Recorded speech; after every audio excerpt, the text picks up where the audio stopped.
first half is going to be cost accounting. So we're going to talk about capacity, we're going to talk about break even. And the way that it's laid out is that each concept builds on each other. So if I'm going through the first concept, if you don't understand it, raise your hand and let's clarify it at the time, because then I'm going to go on to another concept that's going to build on that. And if you don't understand the first concept, then the rest of the session's not going to do you any good. Okay, so feel free to raise your hand. This, especially the cost accounting, I think can be really confusing. As I went through, and this is Michael Morris's, you all met Professor Morris last week, most of you. And this is his curriculum, and I think he does a really great job explaining things and the way he explains it.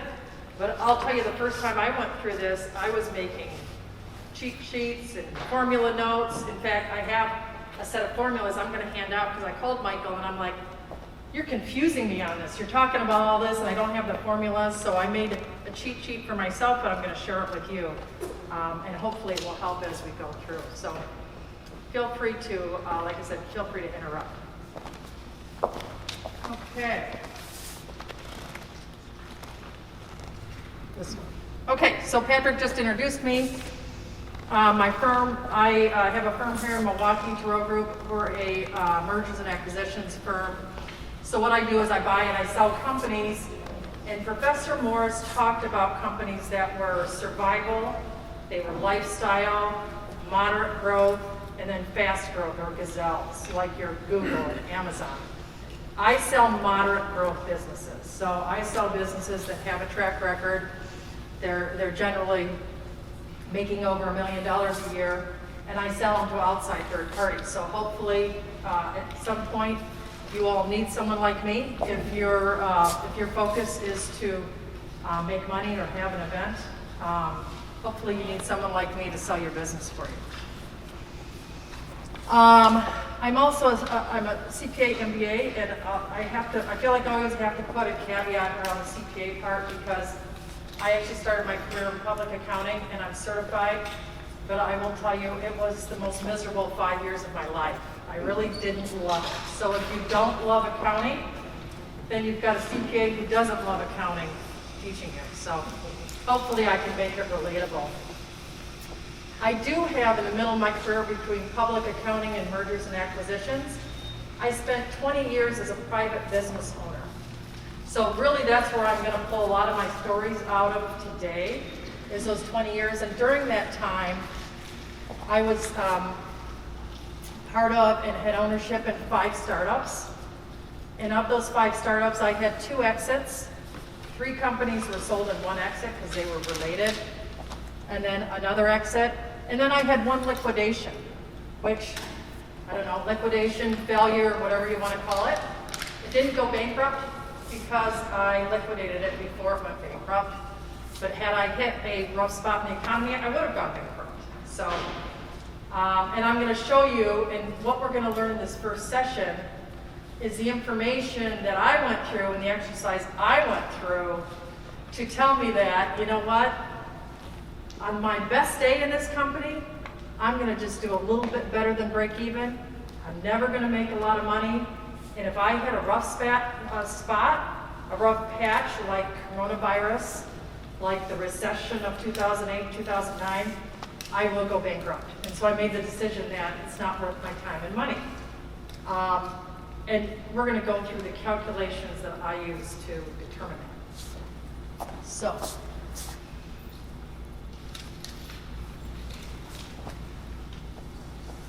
okay, so last week, Professor Morris talked about this, and what he said was entrepreneurship is when the unreasonable person meets with discipline. So do you remember when he said that progress is made by unreasonable men and women? Everyone kind of have that? Okay, and when unreasonable person meets with discipline. Welcome to discipline. So your accounting, your bookkeeping, this is the discipline part. This is the part that may not be as fun. In fact, is Michelle here this morning? Because there was a young lady last weekend, and I can't remember, she was sitting on the far side of the, and she talked about bookkeeping. Is she here today? Maybe she's not. Well, what she said is, because I wrote it down, she said it's her least favorite thing to do is bookkeeping. And for many of you, how many of you really love bookkeeping and love keeping track of numbers? You've got two, awesome. So we've got two people, you really embrace it. Are your companies related to, are they financial companies? What does your company do? Early Learning Education Center, Childcare Center. Okay, awesome. And what is your company? Scholarship coaching and consulting. Okay, scholarship coaching, excellent. What this session is going to do is it is going to make accounting more understandable. And we're going to give you the basics that you need to make it, to run your business. Okay, whoops, we got to go back. Oops, I may have blew the punchline now. So one concept to remember in accounting, yes? I have a question. If you're working with a CPA and you have others that take care of that for you, and you're a business owner that has multiple businesses, and you meet with your CPA and all of that, and you trust their numbers, is there a concept, a formula, or something you use to just keep track of everything to make it easier for the business owner? Yes. If you're not good at bookkeeping yourself? Okay. If you have a CPA that you work with and you turn over all your books to your CPA, you're asking, is there a formula or something that you use as a business owner to keep track of things? Yes. Yes, there is. And we're going to show you some of the formulas here. We're going to show you a break-even analysis. But on top of that, you're going to have what they call KPIs, key performance indicators. And we're not going to go into them in this session, but a key performance indicator, it's going to be different for every business. So for instance, you have a business where you're going to offer therapy and counseling to people, correct? Okay, so one of your key KPIs might be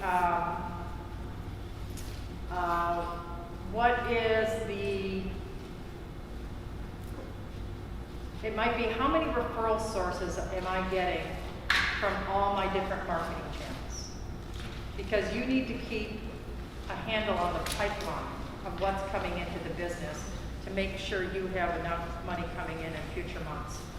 So you might track how many referrals you're getting.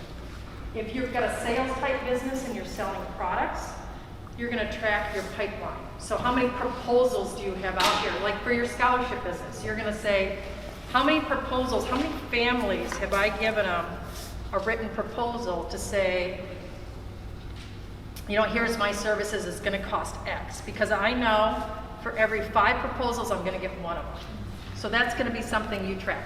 That's what I track. I track how many people that I propose my services to, and I know that I need a certain level in order to hit this level of income.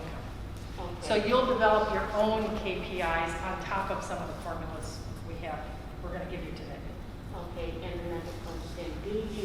If you're running multiple businesses at one time, do you separate from one day, you do one business, you go through with the accountant? Because I have been doing my own accounting, but I'm transitioning to a CPA. I'm just thinking. Yeah, I think that's a great idea. So the question is, if you have multiple businesses, do you do them on separate days? Do you handle them all at once? It's a personal preference. It makes sense to handle them separately. So in accounting, there's a concept of hope. And what's the definition of hope? Does anyone give me what hope means to them?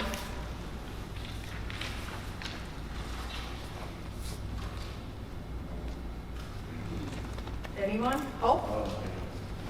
What's that? Oh, it's in the book. Oh, okay. Well, then it ruins my punchline. Okay, excellent. Well, there's my punchline. In accounting, accounting, here's what hope means. You can't hold on to pants. You promise. That's great. Okay. I was gonna say too, some level of expectation. A level of expectation, right, exactly. So we've got to have hope.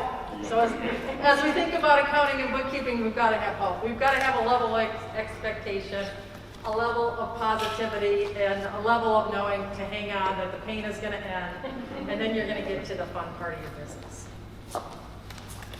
Okay. Okay, here we are. I'm trying to follow along here.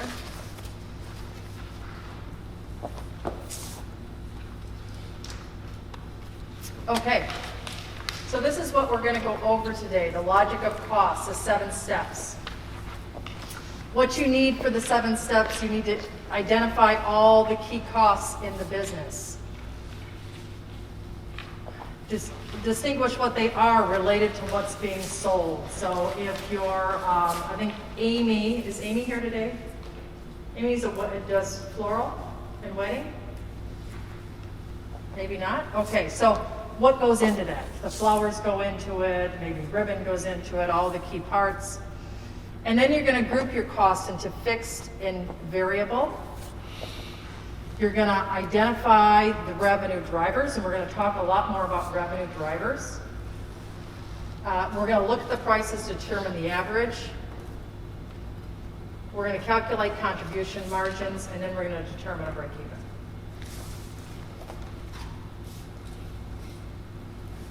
Okay, so we're going to start with variable costs. Variable costs are change in direct proportion to your unit of analysis. So your variable costs are all the costs that goes into your product or your service. So it's the time that a barber spends cutting hair. It's their billable hour.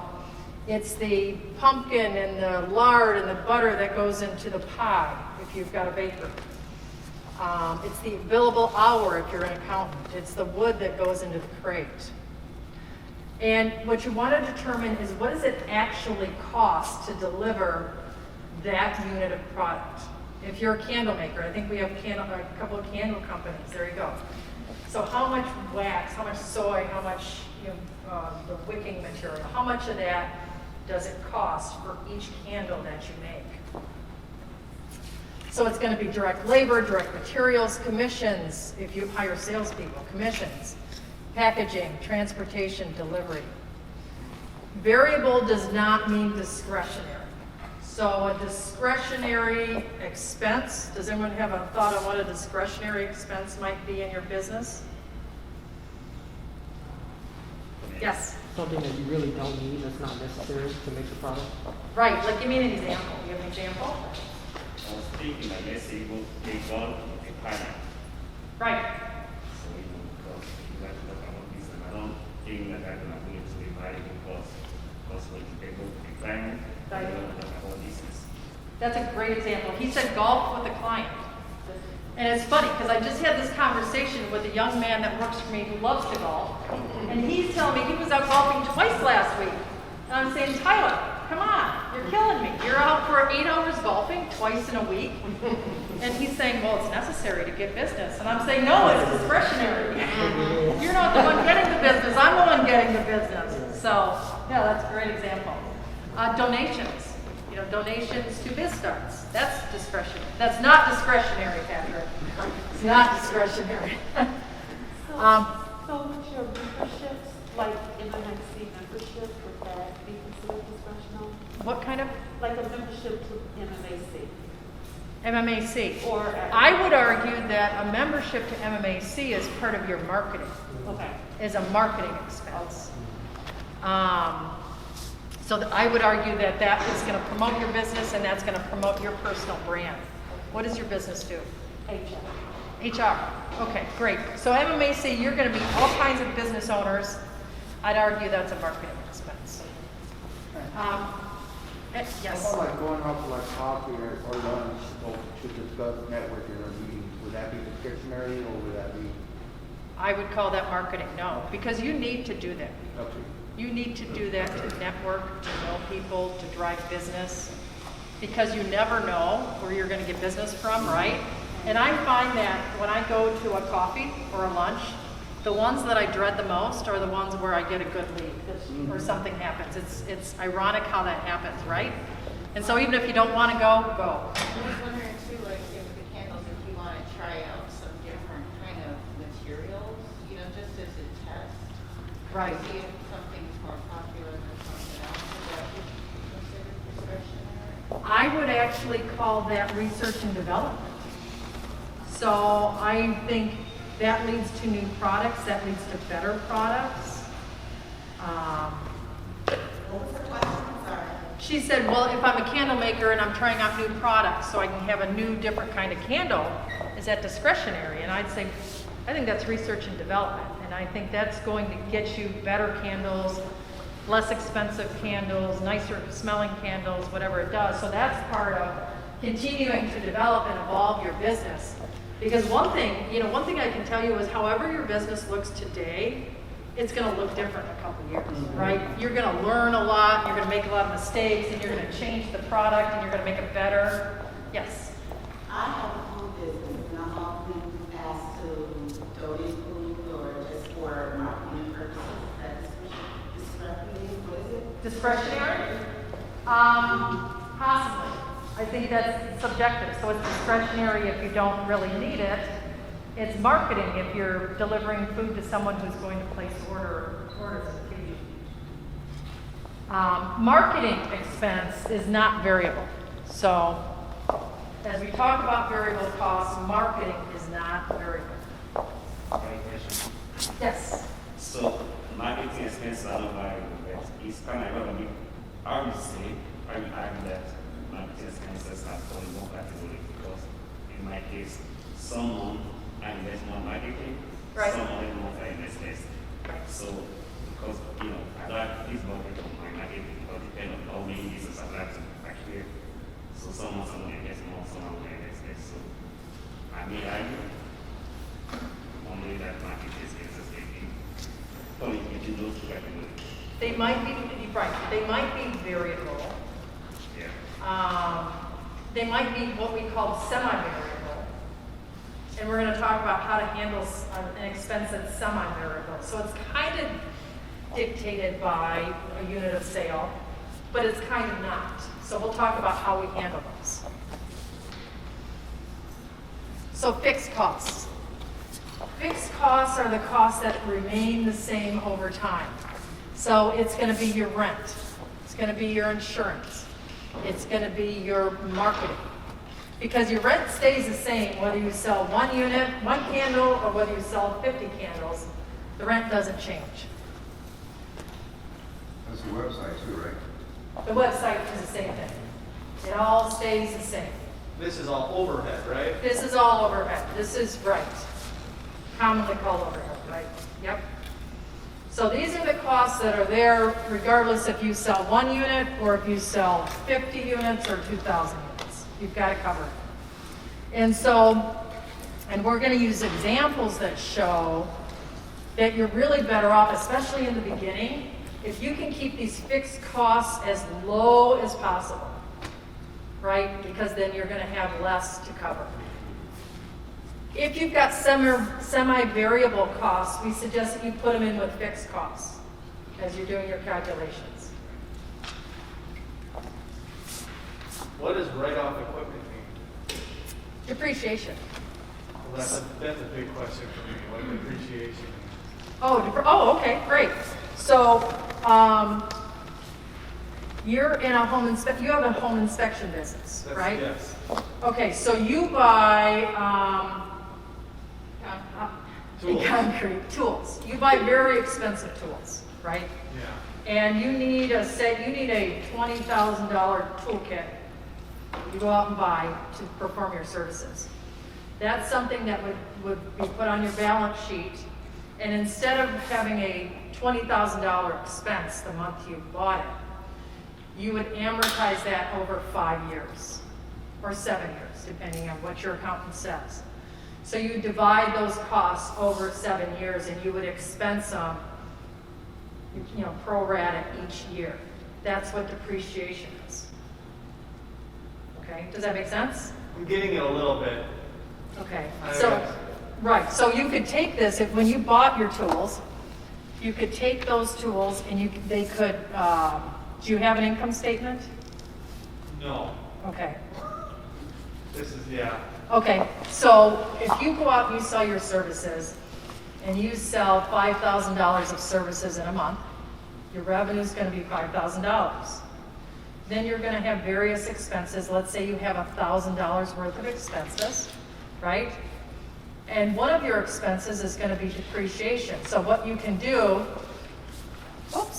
when you buy a toolkit for $20,000, if you just expensed it in that month, my gosh, it looked like you lost $14,000.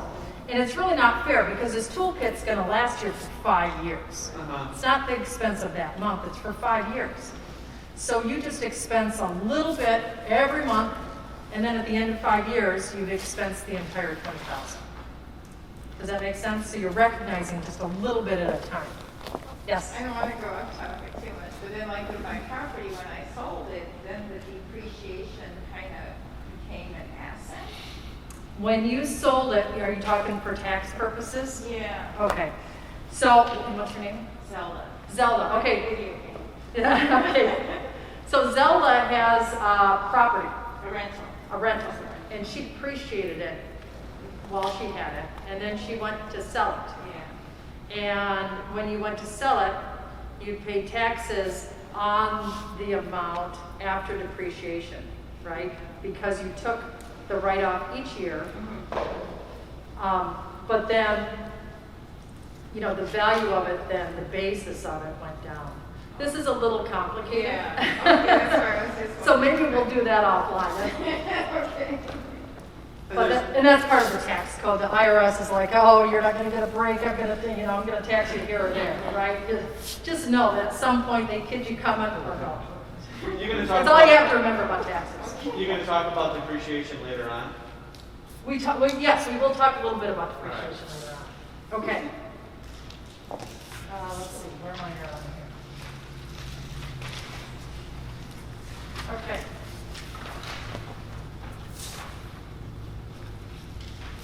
So we're going to give you some examples of which is which. So let's start up here. What is rent? Fixed. Excellent. What is insurance? Fixed. What is interest expense? That's fixed. Fixed. Yep. What is marketing? That's a given, yeah, right? What is sales commissions? Variable, right. Depreciation. Here we go. Depreciation. That's going to be fixed, right? Because you're committed to that piece of equipment and you're writing it off over time. It's not going to change. Doesn't matter if you sell 1 unit or 1,000 units, you still have the equipment. Professional fees. But you have to pay it. It's going to be fixed unless maybe you have a college scholarship where you're doing consulting and you've hired someone. And then it would be technically a professional fee, but it would be under direct costs, right? But a professional fee generally is going to be like your CPA or your lawyer, so that's going to be fixed. Yes? Yeah, so talking about, let's say you have the right actions for maintainer. In that case, someone's in your company, they won't pay. In some cases, they are paying extra because they have to give them smoking activity or they was maintainer. So, it was a simple therapy, maintainer. It's a case, staying it, you pay a lot more for that specific period of time, the case. So, you get my question? I don't think I got that. No. Okay, say that again. So I'm saying you have a lawyer Right. that is on retainer for your company. Right, retainer, gotcha. So now you have a case that's working for you. For instance, you need to buy Right. what is open that case? Yeah, pay more someone Right. to run that case. Right. So how are we going to get that case? Oh, okay. So the question is, you have an attorney. Your attorney's on retainer, so you're paying him $5,000 a month on retainer. But you have a case, And the attorney says, wait a minute, 5,000 is not enough. You're gonna have to pay me another $20,000. So, yeah, he's going, oh my gosh, I get a new attorney. You want to win? So how do you categorize that expense? That would normally be a fixed expense, but as you're doing that, that's going to be an unusual expense. So as you're calculating it, I would include, how I would do it, I would include your retainer and fixed costs, and I would eliminate that additional fee because your expectation is you are not going to have that occur every year, right? Hopefully. Right. So I would take that portion, yes, include that as a one-time. Okay, direct labor, variable. Direct materials, variable. Merchandise that you purchase for sale. Right, exactly. I thought that was kind of a tricky one. You guys were right there. I had to think about that when I went through this. Travel. Fixed. It can be both, right? It can be both. So it can be, so if you're traveling because you're going to a trade show, Regular travel. yeah, that's, if you're travel because you're signing a client and you're doing work there, then you could say that's variable. But, so we might call it semi-variable, in which case we would classify it as fixed, right? Let's see, where are we? Salaries. Fixed. Fixed. Fixed, yep. Fringe benefits, payroll taxes. Fixed. Because the salaries are fixed. Because if someone's on salary, you're paying them, $500 every week, regardless of if they sell anything or they produce anything or not. And these are all the expenses that come with the salaries. Office supplies. Fixed. They're fixed. Because you're going to buy the office supplies, you're going to probably put a lot of effort into selling your product or your service. You may be successful, you may not, but you'll have to use those office supplies. So they're there, they're fixed. Shipping. Variable. Shipping. I would say if you're shipping your product, it is variable.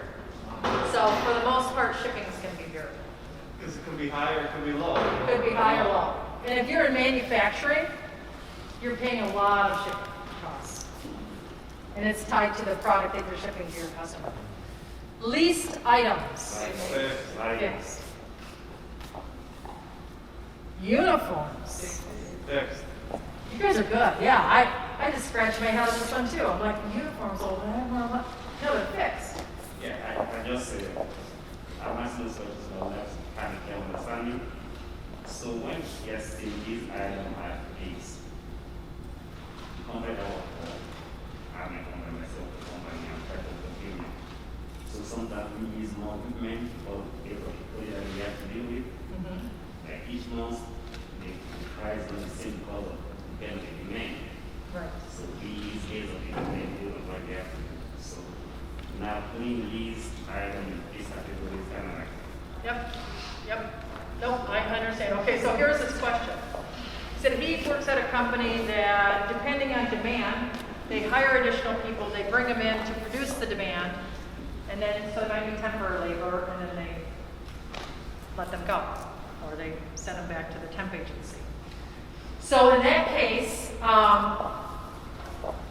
you could argue that it could be variable. You could argue it's part of direct labor, and you could classify it that way. Generally, it's considered fixed, but I think you could argue it's semi-variable. So maybe the normal employee uniform costs are fixed, and those additional employees, as you bring them in, could be variable because you're selling more, you're producing more, right? yeah, so I don't know what would be a basis of having a company cost categorized as fixed or variable in the or that's what we don't think is not in the space is from the benefits to be categorized the company. That's that variable or is it Okay, that's a great question. Okay, so the question is, what benefit is to the company come tax time if I classify something as a fixed or as a variable cost? And the answer is, it has absolutely no effect on your taxes at all. The IRS doesn't classify fixed and variable. What we are using fixed and variable for is to determine what our break-even point is. How we know how many units we have to produce to break even. So this is an internal measure. And what the IRS thinks about it doesn't matter. So, and that's why if a cost is semi-variable, we're going to go ahead and put it in fixed costs because that's the more conservative thing to do. I have a question too, based on what he was saying, too. It depends on the job. I mean, if he knows he's got a big contract, then he's gonna get more money, so then he'll probably proportionately hire more people for Right. that job. Right, right. So in that respect, you might say, a portion of my uniform is variable cost. Yeah, that's fair. Yeah, no, agreed. Okay, let's see, utilities. Fixed, right. And a security system. Fixed, absolutely, okay.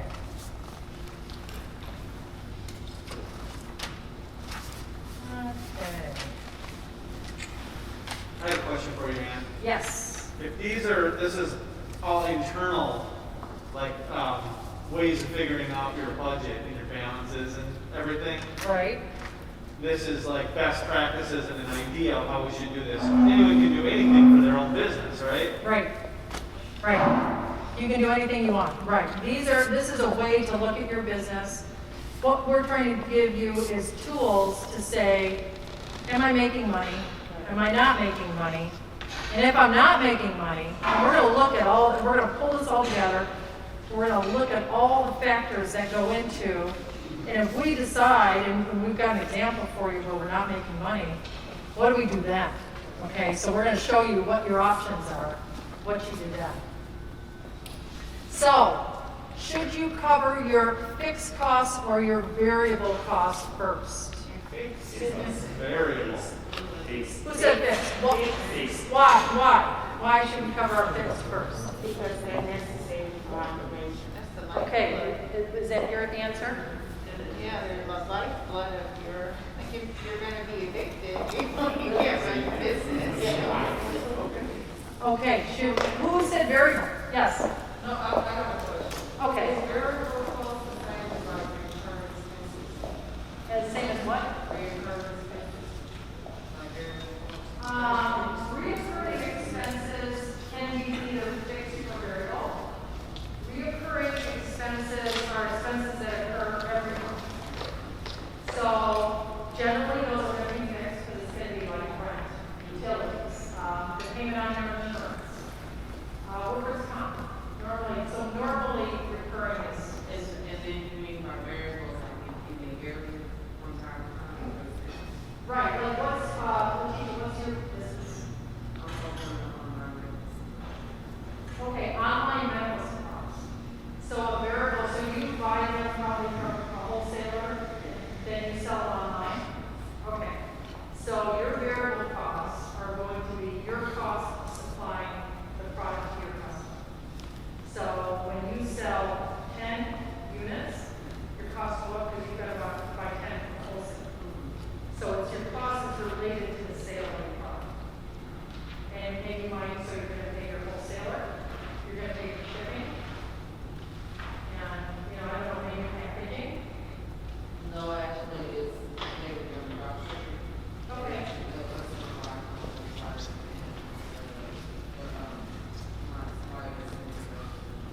Okay, so that's your variable cost. Okay, so who said variable? Some said variable. Okay, tell me your name again. My name is Tim. Tim, okay, tell me, why did you say variable? I don't know if it's the best answer, but I'm thinking I want to pay for either a product or I want to pay my person who's doing the service so I can sell more product and do more service. And and whatever's left over can pay for the fixed stuff. Right. It can contribute to your fixed stuff. That's right. Can Yeah. it depend based on what your business's expenses are? You So know what? let's say, for example, like someone like me, who primarily right now with COVID, I'm doing a lot of my coaching virtually. Right. So I don't need to go to a meeting space, I don't need to go to a coffee shop, to entertain clients. So you I have just need to very pay low for it. fixed costs, right. And we're gonna, at the end of the day, you have to pay all your bills, right? So no matter how we classify them, but we want you to think about fixed costs in one way and variable costs in another way. And that once you pay for your variable costs, the money left over is contributed to your fixed costs.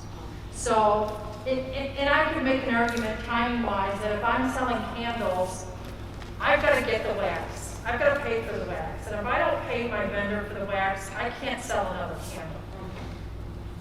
But when I go to pay for my fixed costs, some of those can be stretched a little bit further.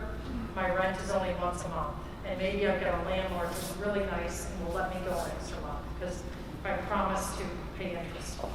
Or your insurance, there's a grace period. So, and that's, my caveat, this is not in Michael's materials, but your variable, unless you pay the people delivering the stuff you need to produce your product, you're not going to be able to get more profit. Okay? So I'm going to give you an example, and are we still locked out of our room? No, I got it. Oh, okay. Is this kind of like a mindset shift? Like, because so many of us went straight for the fixed costs. It is. It is. It definitely is. Oh, we got it. And can I also, like when I was thinking about this, it's only because I had to choose one or the other. Like you said, at the end of the day, you got to pay all the bills.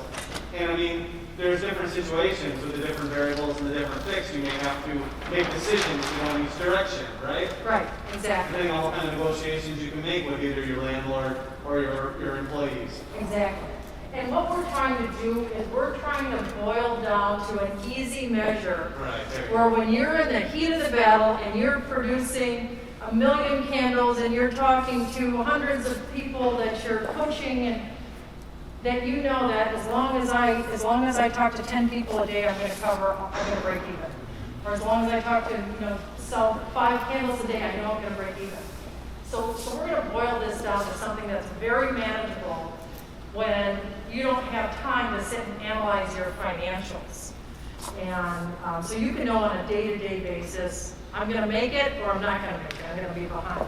A lot of small, this is great information, but a lot of entrepreneurs that don't know about the break-even analysis would think the mindset of, I gotta pay my rent because, with regular budgeting, you pay yourself first, you think about your rent, you gotta have a roof on your head, you gotta pay, because that's how my mindset is, with my mortgage. I'm not gonna I'm not gonna go to Carson's, but I'm gonna pay my electric bill, I'm gonna pay my water bill. Exactly. So as an entrepreneur mindset, you have, this information, you work variable costs. It's just like your budgeting, just like your credit report. It's different credit reports, Yep. Duns and Bradstreet versus the Equifax and things. So it's really great that if you are an entrepreneur, that you take the class, because you never would know that you Yeah. would utilize, your variable expenses. Right. So what kind of business do you have? Event management. Oh, event plan. Yeah, Great. yeah. Okay, so, and what's your first name? Trishtika. Okay, Trishtika has an event planning business. And so she needs to pay the vendors who help her deliver product and pull together her events. And so she's going to pay those people first. And she's renting an office where she does her work. And she doesn't pay her rent because she's paying all the other people. I hope I'm not going down a dark road. I don't want to go down a dark road, but I want to explain the logic of this. If she gets kicked out because she doesn't pay her rent, She's still got her event business. She might be running out of her house. She might be running out of her aunt's house, but she still has her business. If she doesn't pay her vendors, she doesn't have her business anymore. So that's a very dark road, and I don't want that to happen to anyone.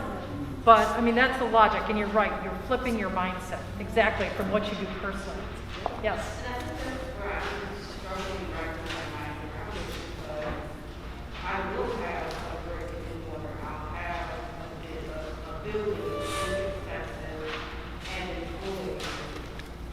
And so I can't imagine paying variable for that business. Well, your employees are delivering what kind of business is it? It'll be a child. Child. Okay, so childcare. So your unit of service is taking care of a child for an hour or a day. So the people who are taking care of that child, that's a direct cost for you. Now, you're right, you're a little bit different because you need a location to go to have those children. And the parents only bring you their children once they see your facility, right? Correct. And they inspect your facility. So yours is different from the example. Okay, so we're going to do a little bit of math here and start getting into how we do this. Okay, so we launch a business and we're selling a product, and the price of this product is $12. And our fixed costs are equal to $10,000 for the year. That's my fixed cost. And my variable cost is $10. So, I sell one unit. Where am I at financially? How much money have I made? We made $12, right? I don't know. I sold one unit, and I've got a variable cost of $10. $2. So but I still have my fixed costs. Fixed cost of $10,000. Absolutely. So right now, selling one unit, I'm at a negative $9,998. Right? Okay. Now, forget that first example. Now I'm going to market, and what I find is that I can't, this is option 2, I can't sell it for $12, I can only sell it for $8. Uh-oh, yep, that's an uh-oh moment. So I sell that unit for $8. Where am I at? How much money have I lost? $2 for starters. How much money have I lost? $10,000. Exactly, $10,002. Because I've lost the $2 on the sale of my unit, and I've lost the $10,000 of my fixed costs. So let's say I'm mad at selling for $8. I'm not going to sell for $8. I don't sell anything. How much money have I lost then? 10,000. So this is an example where I'm better off not selling anything than selling it and losing. And that's why variable costs are important. It's important to know what your variable costs are because it's very easy, especially if you have a lot of inputs. It's very easy to, if you don't understand it, sell things at a loss and actually be worse off. Why are you worse off? Because if I lose $2, I'm going to have my $10,000 of fixed costs, right? And if I lose $2, then instead of being out $10,000, I'm out $10,002. Does that make sense? So we've got to sell, and that's kind of a lesson in setting our sales price. We've got to set our sales price above our variable costs, or we're shooting ourselves in the foot, and we're working really hard, and you're not going to have any reward. Yes? Pardon me? Say that again, please. Set sales price above. variable cost. You have to have sales price above your variable costs.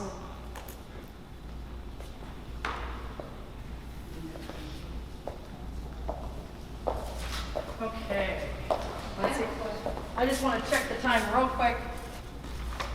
Make sure I'm not going too far over. Okay. Yes, question.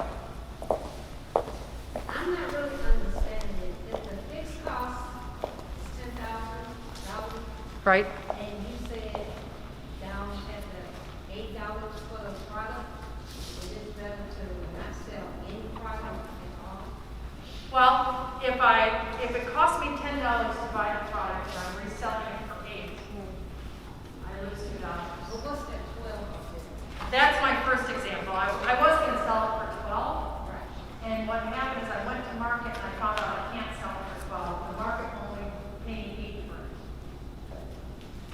So if my cost is 10 and the market will only pay 8, I'm going to lose money with every unit I sell. So did you say it's better to not sell it at all because then you don't have to have those the fixed cost? Or why did you say, I don't understand why you said not to sell it at all. Okay, so what we said is, if you pay 10 for it and the price is 8, you're going to lose $2, plus you're going to lose your $10,000 fixed costs. If you sell nothing, then you've only lost $10,000 in fixed costs. And understand, and I think I know why you're confused here. This is a point in time, very simplified thing.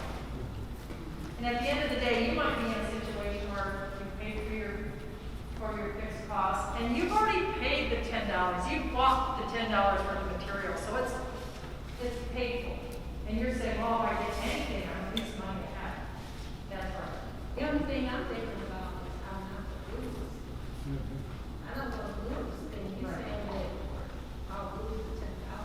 I don't understand. Well, because we need to cover the 10,000. We need to have money over and above the variable cost that's going to contribute towards paying that fixed cost. So what we need to find is determine how much money it takes to cover these fixed costs.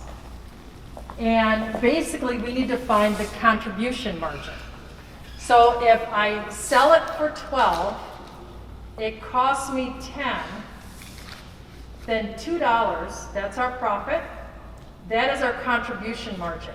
That is what gets contributed to covering my fixed costs and ultimately is contributed to any profits I make. Because once I cover my fixed costs, I'm, hallelujah, it's sunshine and rainbows, right? I'm making money. My question is pertaining to the mindset, mind shift that she was talking about earlier. And I think the way I look at it to simplify it with her is following this, if I'm correct. Okay, so the fixed cost is $10,000. Right. You can look at that as the debt. Okay. And the variable cost, the market cost is $12. Right. We started at 12. So if you want to charge 10, but the market only allow you 8, then those are minuses. So I look at it like 10,000 is the debt. That's when you start. The $8 is what you can profit from, but that's not. It's not going to do you any good. Right. So you don't sell it and leave the 10,000 as the debt, so you don't incur more debt. Right. Okay, Right. That's what I was just trying to see if I could simplify it a little better. Yep, no, that's accurate, yes. Can I ask you an offline question? Because mine is information and service. Okay. So my costs are very different, but yet, if I don't price it appropriately, I can really have some problems. Right. And so I have like 2 long-term contracts that I secured, and I'm in the pricing phase. Okay. And she wrote Let's that let's letter. talk about that at break because your business is like my business. I'm selling hours. Okay. And I'm selling my knowledge. Yes. So yeah. That's what I'm selling too. Okay, then you meet us at break. It's a service, right? Right. Like knowledge and Right. time. Exactly. Exactly. So, that's the contribution margin. And then we've got something called percentage of variable cost margin. And this is the point at which I'm going to hand out my cheat sheets, because this is where the formulas now start to get a little overwhelming. Would you mind handing out? Okay. So this is just a cheat sheet that I made for myself. Let's see.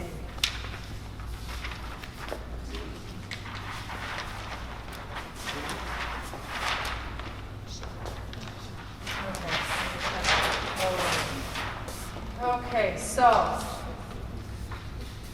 PVCM is basically your contribution margin over your price.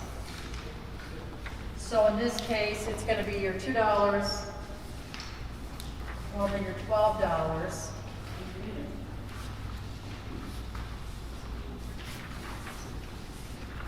So same example. And I'll show you why you want to turn this into a percentage now. Your percentage of variable cost margin. Our contribution margin in our example, remember we're selling for 12, it cost us 10, it's $2. Divided by the price. That's 16%. So what that tells me is 16% of everything I sell is going towards covering my fixed costs, right? So ideally, we want that percentage to be high, right? Yeah. Because the more money that I can take out of my sales price to cover my fixed costs, the quicker I get there. So it's good to know that 16% of what I sell covers my fixed costs. Is there a margin of what percentage you want to be at when it comes to your your earnings? Like you want to make, say, between like 15 to 30 or? Yeah. You know what? Here's the thing. Every industry is different. Every industry is very different. Michael talked about grocery stores last week. They have very low margins, but they have very high volumes, so they're profitable. So, and I find, so I'm selling companies and I'm working with manufacturers, I'm working with distribution businesses, I sold an incentive travel company. So they would take 1,000 people to Greece for a retreat. And what you find is like a distribution company has very low margins, because they're sort of a middleman. They have low margins, but they generally have high volumes. A manufacturer, especially if you're a medical device manufacturer, super high margins. 30, 40, 55. I got one right now, a medical device manufacturer, 55% margin. That's crazy. Crazy high. So it just depends on what industry you're in. And you're going to be able, as you're in your industry, you're going to talk to people and you're going to go to association meetings and you're going to probably do some research, and your CPA is going to give you some research. You're going to know that in my industry, I should be within 30 to 35%, or I should be 2 to 5% if you're in the grocery industry. In the 90s, I was in the dealership industry. We sold commercial trucks. Our margins were so small, they're incredible. In fact, bottom line for commercial truck dealers is between 2 and 5%. It's very low, very, very low. Our dollars were gigantic. Each unit was generally around $100,000. So I had $35 million of inventory every month, and the numbers were big. My margins were very small, but it worked. Okay? So here's our break-even equation, and it's on your sheets too.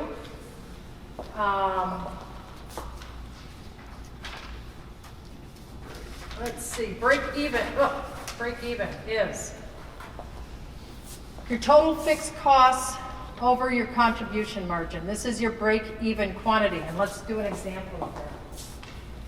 I'll go to a different example.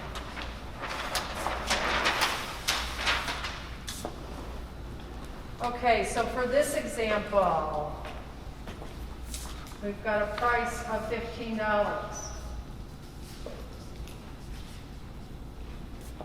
We've got a variable cost of $6. So what's my contribution margin going to be? Let's say it's our distributor of medical supplies, right? You're selling one of your supplies, you're selling it for $15. Your cost is $6. So your contribution margin is going to be $9. Exactly. So what's our break-even quantity? It's going to, I need fixed costs. And then we're going to keep our fixed costs because it's nice and easy at $10,000. So our break-even quantity says we've got our total fixed costs over our contribution margin. So our break-even quantity is going to be 1,000. And I do that not because I do great math in my head, but because I did it ahead of time, right? Okay, so our break-even quantity, you need, that's not dollars, that's quantity, units. You need to sell 1,111 pieces of medical equipment or medical syringes or gauze in order to break even. Yes? I guess my question is like, when I buy from somebody, how much should I sell it for? How much should you sell it for? Is that what we're talking about? No, this is where you've got a predetermined price of $15. Let's talk at grade how you set pricing. That's a little more complicated. That seems to be a topic maybe we should have covered. How to set, maybe that's your session, is how to set pricing. Looking at the percentage variable cost margin, is there like an ideal percentage or a goal percentage, or is it like a best practice, or is that just? It's going to depend on your industry. It's going to depend on your industry. Ideally, that percentage is very high, because then most of your money goes to cover fixed costs, which then spill over into profits. But you might be in an industry where that's very hard to do. In fact, you are in an industry where it's very hard to do. To have 50%. That could be unreasonable. But with quantity and by quantity, the number of daycare workers you have, the number of kids you can accommodate, the longer time period, if you can work Saturdays and Sundays, that's going to expand your capacity. And so you're going to be able to still have a very profitable business. Yes? So you have products, but you don't just have one. You have multiple different things, and they all cost something different. Yes, And thank how you. do you figure that out? Okay, excellent. Dee Dee. Okay, so Dee Dee asked a question. It's like she's a plant in the audience, because that's my next slide. Dee Dee asked a question. She said, yeah, but I don't have one product. I have 5, I have 6, I have more than one. How do I figure out the cost for all these different products? And I'm going to go to that slide and then we'll come back. What you do, you have all these different revenues. So let's say you have a candle company. So you don't sell just candles, you sell fragrance and you sell soap. And then you also have candle parties. So you do all kinds of different things, and they all feed into your revenue. So the candles themselves, we sell those for $4.50. Our variable cost is $4. Contribution margin is 50%. And the candles happen to make up 30% of my sales. So we're going to do the math on that. The contribution margin times 30% is going to be 15 cents. Per unit? Per unit. This is per unit. And so they bill. Let's go over here to the candle parties we hold. Per unit, $22.40 is what we charge. Variable cost, $15.30. Contribution margins, $7.10. And that makes up 35% of my sales. My weighted average contribution margin is $2.48.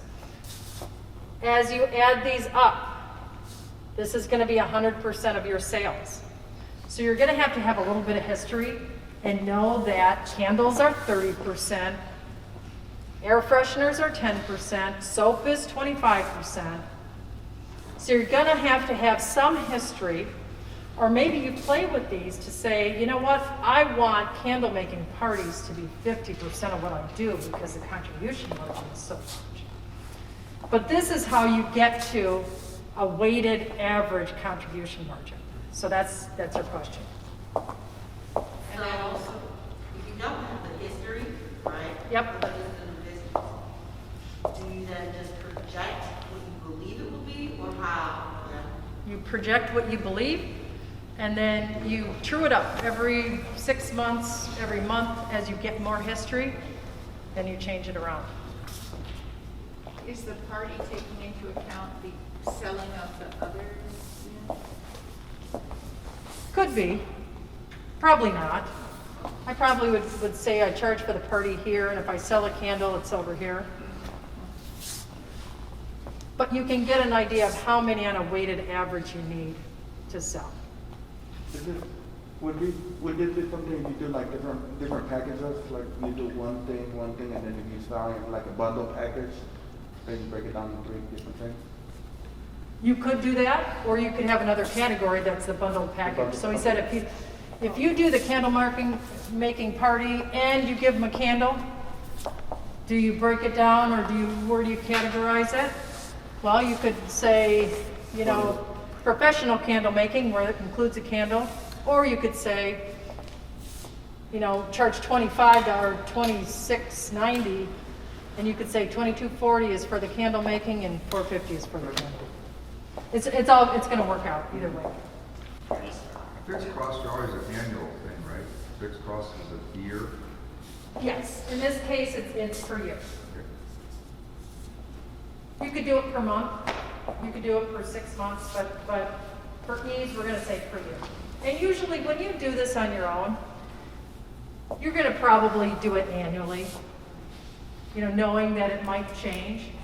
And as young companies, your fixed cost is going to change very rapidly because you're going to be adding people and you're going to be buying new equipment, and as you scale up, versus say the companies I work with where they've been doing this for 30 years, if they're not a high growth company, they kind of have all their stuff and their fixed cost doesn't change that much.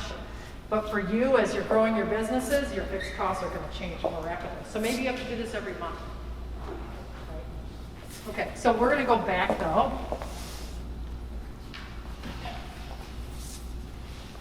So break-even dollars. So we found out that we need to sell 1,111 units to break even of our syringes. So what is our break-even dollars? It's the $10,000 in fixed costs over our percentage of variable contribution margin, which in this case, in fact, we didn't do that. Let's do that calculation. PBCM is going to be equal to our contribution margin over our price. It's going to give me 60%. So down here, and what that's going to tell us is we need to sell $16,666 worth of product. And this should intuitively make sense because what you've got to sell is over the 10,000, right? So I've got to sell at least the 10,000, and then the 6,666 is going to cover my variable costs. So from this, I need to sell 1,111 units or 16.6 of product. Now, if you need to take out so much each month to survive, so in this you're saying, well, but I'm not taking anything out to pay my rent because I need to pay my rent, right? That equation doesn't change. Even though as an entrepreneur, we're switching the mindset. I still personally, I need $10,000 a year to make ends meet. You add that to the numerator. You add the 10,000 that you need to keep going. And then what you're going to find, your break even goes up. So then you need 2,222. Is that money to survive? Are you talking about your own paycheck? Like your own pay for doing this job? Your own pay. If you've got to pull so much out of this business, let's say you have another job that's paying you salary, right? So you don't have to take money out of the business. But let's say someone else, Ruben, he doesn't have another job. He's got to have it, but he can live very, very modestly. And he can get by on $10,000 a year. I don't think he can, but I gotta say he can. That's what you add to it. Yeah. And it's not what you want though, it's what you need to make this thing go. Okay. So does all that make sense so far? Okay, I'm gonna just do a time check. Okay, I got 15 minutes till break. Let me see how close I'm getting.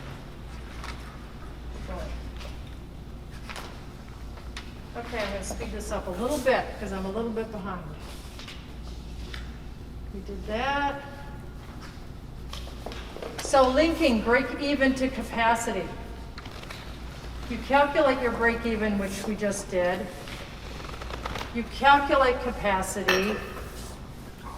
You estimate the size of your market, and then what percentage of capacity is break even, and what percentage of the market do you need to reach to get to break even. So here's an example. In this example, break even is $52,500. It's a restaurant, it's got 8 tables that turns 2 times a night for 320 nights per year, and the average table generates $41. So to find capacity, and there's not really a formula for capacity because it's different for every industry, so there's not a set formula. It's the maximum amount that you can produce. So in this case, it's 8 tables turning 2 times for 320 nights a year, generating $41 in revenue. So total capacity for this restaurant is $209,920. We need $52,500. So we need 25% of capacity to break even. So when coronavirus hits and the government says you can only be at 25% capacity, I know we can make it, we can break even. I'm going to keep my restaurant open. There's other restaurants in town, Bartolotta's. Did you guys notice how Bartolotta's didn't reopen? Because they did this calculation and they said, wait a minute, I need 50% capacity. If I open my doors, I'm going to lose money. Like our initial, we talked about if it costs us $10 and we sell it for $8, we lose $2. That's what a lot of restaurants in Milwaukee, the decision they made. And they were able to make that decision because they knew this. Okay, so that makes sense. And then further it says, total restaurants in our defined market, say downtown Milwaukee last year, say total restaurant sales were $5 million. We need 52,000, so we need about 1% of the market. So that's a great big picture thing to know that I need 1% of the market in order to break even. That's not very much. But if you say, gosh, I need to capture 50, 60, 80% of the market to break even, you don't have a big enough market. It's really hard to capture 50% of the market. I mean, you have to be, Apple's captured, I don't even know what they have, 50% or because of all the Androids. But a larger market is always better. Okay. And now we're going to talk about daily operations. And this one is a hair salon. So we've got a barber over here. This is for you. So So let's assume fixed costs are $35,000 a year. The average price is $35 per haircut, and the variable costs are $20. So $20, $35 you can charge for it. You pay $20 to for your product and your barbers. Your contribution margin is $15 per customer.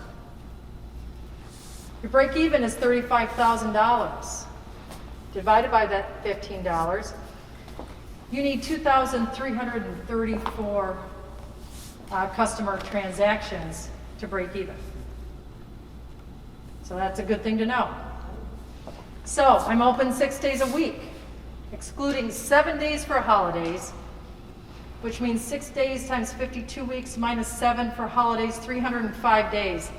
So I'm working a lot, because I'm working 6 days a week and I only have 7 holidays. You're not getting very much time off, right? Okay, if break even is 2,334 divided by the 305 days I have, it means 7.65 transactions per day, so 8. It means you look working alone. What do you have to do?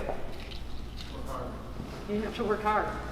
You've got to do 8 a day, and you've got to work 305 days a year. And then, to add insult to injury, you're only at break even. Right? That's a bad day. When you figure that out, that's a bad day if you've already worked the year.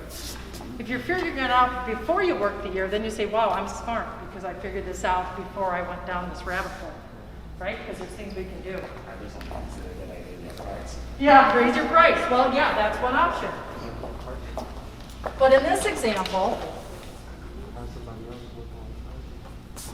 we're going to assume the average customer takes 50 minutes. Yeah. Ah, you have 4 chairs, so I'm not alone. Excellent.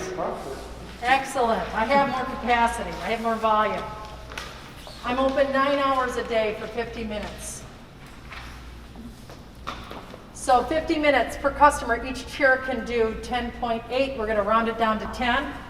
So your capacity is 40 haircuts a day. So if capacity is 40 customers a day and break even is 8 per day, then you're at 20%. So you can now do 40 a day with 4 chairs. So that makes all the difference in the world, right?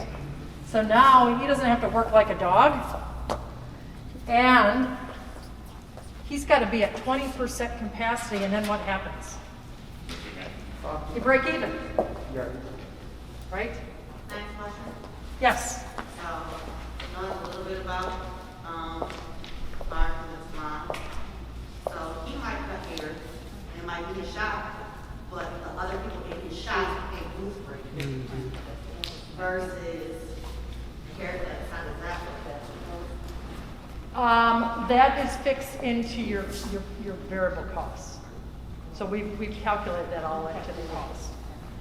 So this is his true cost after he pays for everyone. And that's his true revenue that he gets. So that's a great question. Did everyone hear that question? The question was, he's got a barber shop, but he's got people working for them, and there's booth rates, and he has to pay different amounts, and they're paying him, probably for the rental of the space, and so all that's figured into the variable costs and the sales price. So, which makes it more complicated, but we're trying to show you a concept. So when you actually apply it, it might be a little more complicated, but you get it. I mean, you get it. You get that this all figures into the cost, right? She asked me a good question, but to kind of hit on her point, when there's a booth rent, then you consider that a fixed revenue because it's a mandatory weekly. Okay. So that's automatically factored into the salary. So if I got four barbers and I'm charging $150 a chair, Right. that's $600 a week. That's $600 a week. Flat. Yep. So that's a fixed rate. That's a fixed rate of income. That's what you call recurring income. Based on versus taking the Per percentage haircut. Per haircut. Right. Each. So that would be different. Right. Yep, no, that's it exactly. So you could take that fixed and you could reduce your fixed cost by that, and then the balance is what you have to cover. But if you're cutting hair also, then you can figure per haircut. I've got fixed revenue, I've got fixed costs. Once I offset them, how much fixed cost still has to be covered? And then I know that I have to reduce that fixed cost. Right. And with that, just let me say, and with that, it's actually both systems are working because I pay the same thing as each employee Okay. to business. Yep. But then my units also increase, so I have to do the fixed and then I have to do the Yep. so it's a difference. Exactly. Yep. That all works. So these have to be modified for your particular businesses. But you're getting the concept. I can tell everyone's going, yeah, I get it. Okay, good.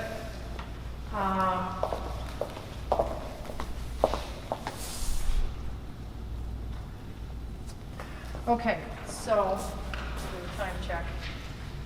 Okay, so this is your entrepreneur's profit model. And this is a really important slide.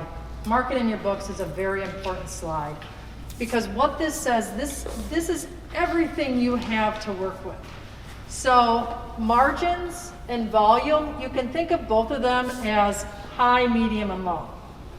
And so Michael talked last week about a grocery store. High volumes, low margins. He talked about a jewelry store, right? What's that? Low volume. High margins, right. What's the one thing that doesn't work? Low. Low doesn't work. So if you look at your business and you determine your low, then what you want to do is you want to look at why you're low. In margins, generally, you're going to have margins that are low either because you're underpricing it or because your unit costs are too high. So look at those. Unless it's just a part of your industry like a grocery store. If you're not a grocery store, and if others in your industry are getting better margins, look to see if you're not underpricing, okay? And make sure that you're able to buy at competitive costs. If your volumes are low, look at your inputs.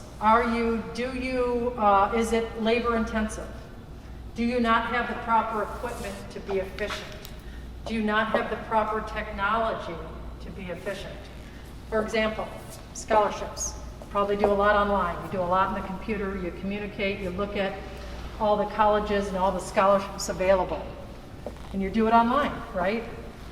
Imagine if you had to do that and you had to go to each college campus to ask them what programs they had. You would be much less efficient. So look at efficiencies when it comes to volume. The cost structure we talked about, fixed costs and variable costs. So now you've got a good feeling for what your variable costs, what your fixed costs, where your break even is. You have an idea of margins and volume. And then you have revenue. You have the number of revenue drivers, or you have price flexibility, so you can change your pricing. So as you look at your model, these are all the factors that you have to play with.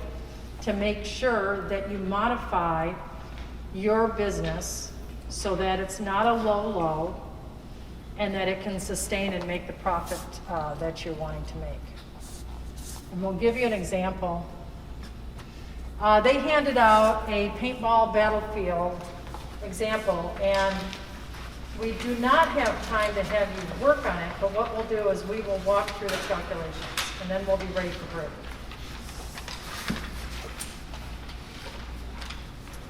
Okay. Oops. Okay, on your paintball battlefield, and you should have this handout. In your materials, do you have that? It's an example to walk through. No, well, I have mine here. Okay. It should be the last page in your today's notes. Okay. So if you walk through here, you've got startup costs of $60,000, which we're going to ignore for this. You've got variable costs of $2.30 per client per hour. We're going to ignore the additional labor. You've got fixed costs of $52,720. You are able to charge $10 to each person who's coming to play paintball. And you're only open on Saturdays and Sundays from 9 to 6, and you're open 30 weeks a year. So those are your parameters. We want to calculate a break even. And this is something that you can do at home if you want to kind of work through an example. I'm going to walk you through the calculations just in the interest of time. So you break even. We want to find our contribution margin. We've got our $10 that we charge. So we've got our variable cost of $2.30, which is pretty low. That's kind of nice. So contribution margin, $7.70. So we know our PVCM is going to be pretty nice. It's going to be the 10 minus the 230 over 10. 77%. So 77% of what we sell is going to go towards fixed costs. That's pretty nice. That's a high margin, right? Yeah. So what's our break even? We've got our fixed costs of $52,720 divided by our 770. 6,846 units. Or in this case, customers. Then we're going to calculate our dollars, the 52,720 over our PVCM. And this is going to get us dollars, $68,467. We need to earn to break even. 68,000. It's a lot, right? So what are our operating parameters? We're operating 2 days a week times 30 weeks, so pretty limited operating parameters. So we got 60 days to earn that.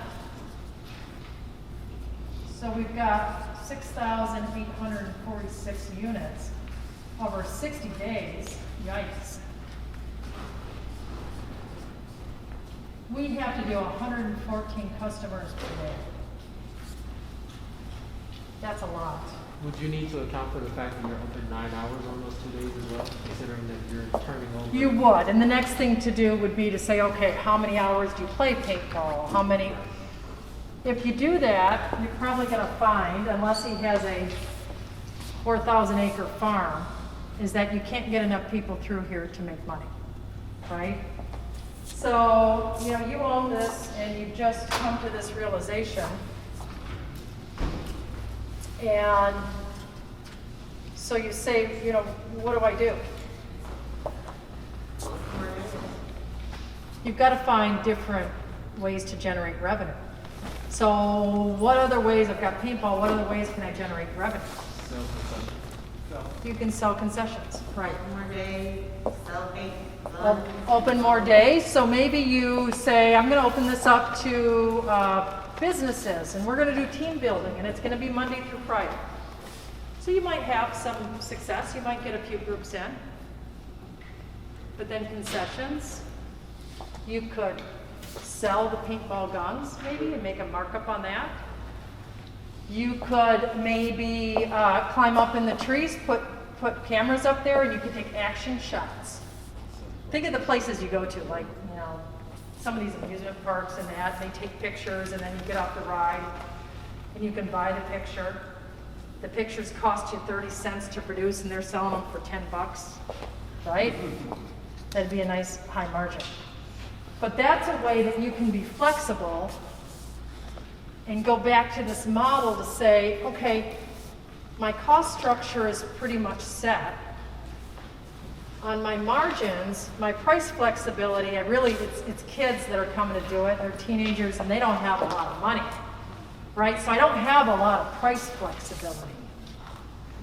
My volumes, I can play with a little bit by bringing in corporate people, but that might be a little bit limited. But I can change my revenue drivers. I can find other ways to make money. So that the people, even if I can only fit, 100 people through a day, if I generate more than $10 on each one, if I can get each one or half of them to buy a picture, then I can contribute another, $10, times 50, so $500. Okay.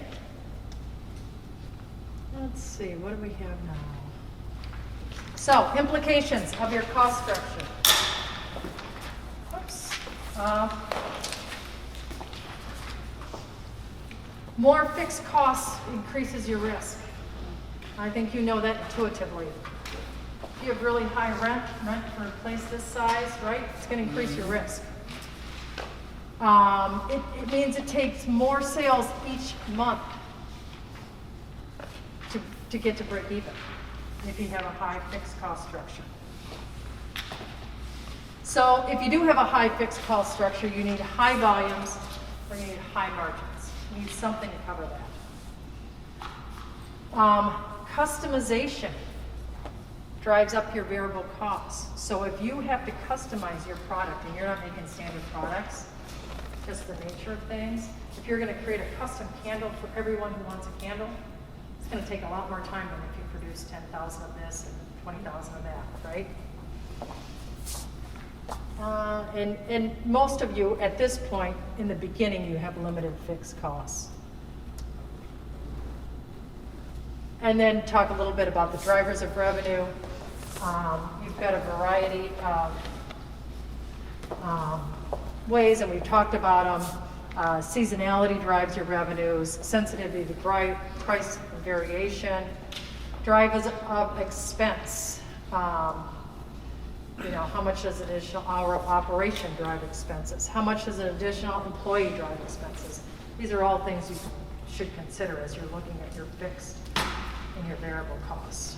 So we're going to take a 15-minute break. I'm a little bit over a few minutes. You don't know your business unless you know the numbers. And we gave a really good example where your unit cost was $10. You could only sell it for $8. If you don't know that, that's a problem. And there's lots of businesses that have gone out of business because they didn't know that. And they didn't realize the importance of that. So it's important. No loans are possible if you don't know the numbers. And as you scale up, you are going to need loans from banks.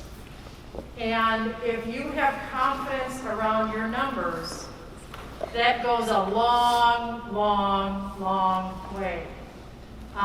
In the early 2000s, one of my, it was my fourth business. I was in it with my husband. And at one point, I decided to leave, gave him the business, and I was no longer going to be part of it. And we were going to, unfortunately, we were also going to separate, right? A few of you may have been through that. And what happened, we were both in the business. We were both working the business. And we had a pretty big line of credit from the bank. And he didn't know the numbers. He didn't want to know the numbers. And so he never said, I knew the numbers inside and out. So he never bothered to learn the numbers. And I left the business, and I was no longer an owner in the business. And the bank called his loan. It was the same business. That business hadn't changed. We had the same employees. We had the same customers. The only thing that changed was that the person in charge didn't understand the numbers. So the bank lost confidence. So if you think you don't need to know your numbers, you're wrong. You have to know. You have to know them even if it means that you can talk to your banker and get them comfortable with giving you money. Because at the end of the day, a bank is loaning to a person. At the end of the day, if you're buying a company or selling a company, you're buying or selling. It's the relationship, it's the people, it's the confidence you have in the people. It's the confidence you have that they know what's going on. That they know how to make money, they know where they're making money, they know why they're making money. So super important. And growth, it's impossible to grow without knowing your numbers. Growth puts a tremendous amount of stress on a business. And as new businesses, you're going to be growing. And you think, well, that's going to be great. I'm going to be growing. Everything's going to be wonderful. I'm going to have tons of money, you know. But the reality is, you will never be as cash poor as when you start growing your business. Because as you grow, you're buying more materials, you're hiring more employees, you're getting bigger spaces, and the cash portion of growing is really some of the hardest parts. So you've got to understand these numbers so you know how fast you can grow and how much you can grow. You can think of bookkeeping and accounting as a process. So you incur the expenses or the revenues. You buy the supplies, you put it on your credit card, however you do it. You take the time to record it. You generate financial statements and reports. And all this is done, well, it's done for two reasons. Number one, it's done for your tax return, because all this goes into your tax return. But more importantly, it's done so that you can make business decisions. So I talked to you earlier about I had a business that I liquidated, right? And I liquidated that business because what I did when I generated these financial statements and I did my break even is I figured out that I could work myself to death and never make any money, right? And I knew that because I had this information. So rather than wait until I went bankrupt, I was able to make that decision and say, you know what? Not only do I not want to go bankrupt, but I don't want to spend my time. My time is precious, and I only have so much of it. So if I'm going to spend my time and all my energy and knowledge and blood, sweat, and tears, I want to do it on a business that's going to pay me back, right? That I'm going to be able to grow and make money at. So it's a process. And I'm going to take just a moment here to introduce the founder of Bizstarts. So Dan Steininger, would you please come here so I can introduce you?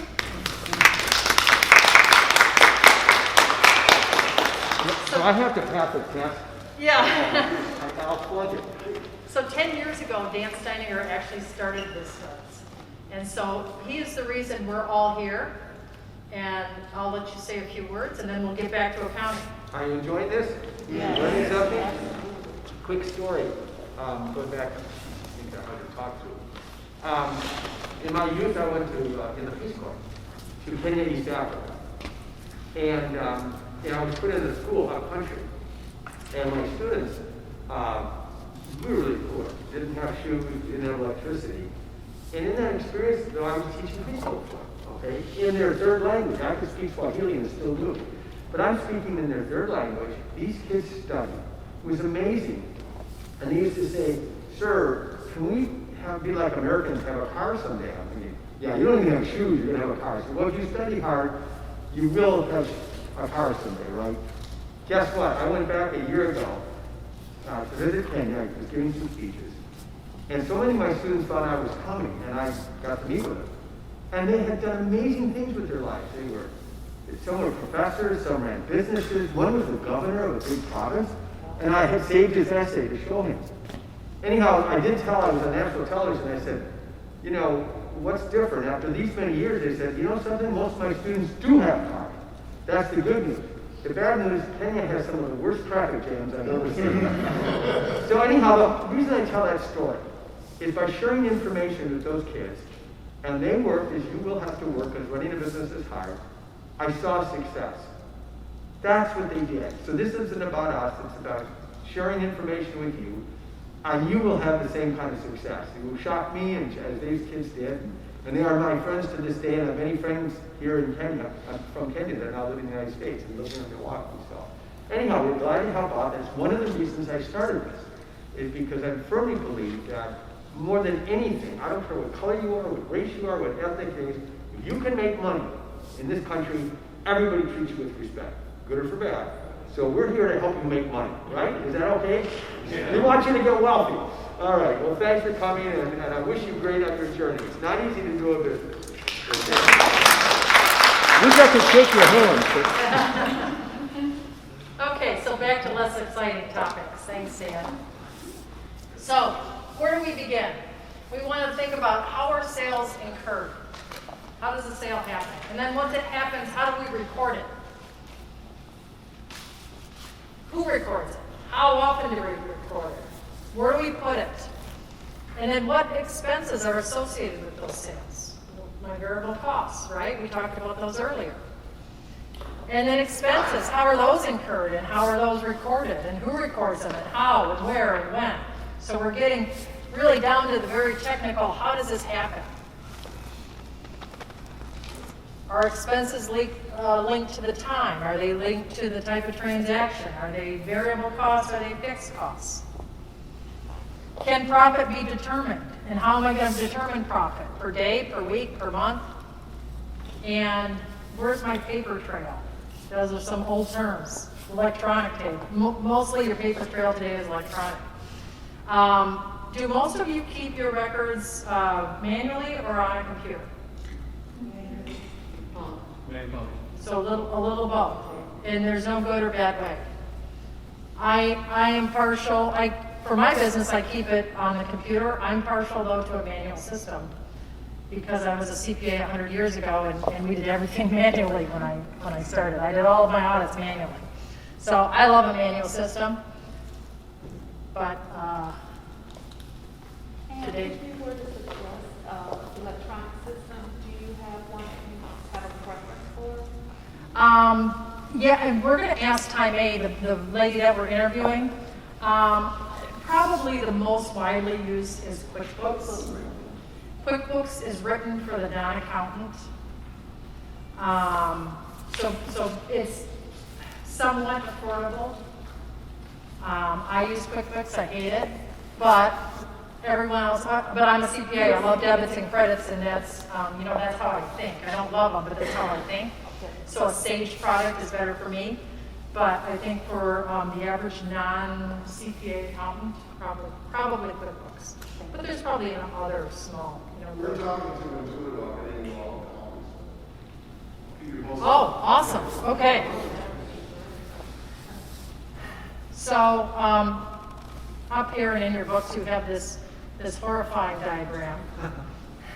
Don't be scared by this diagram. It's basically 4 steps.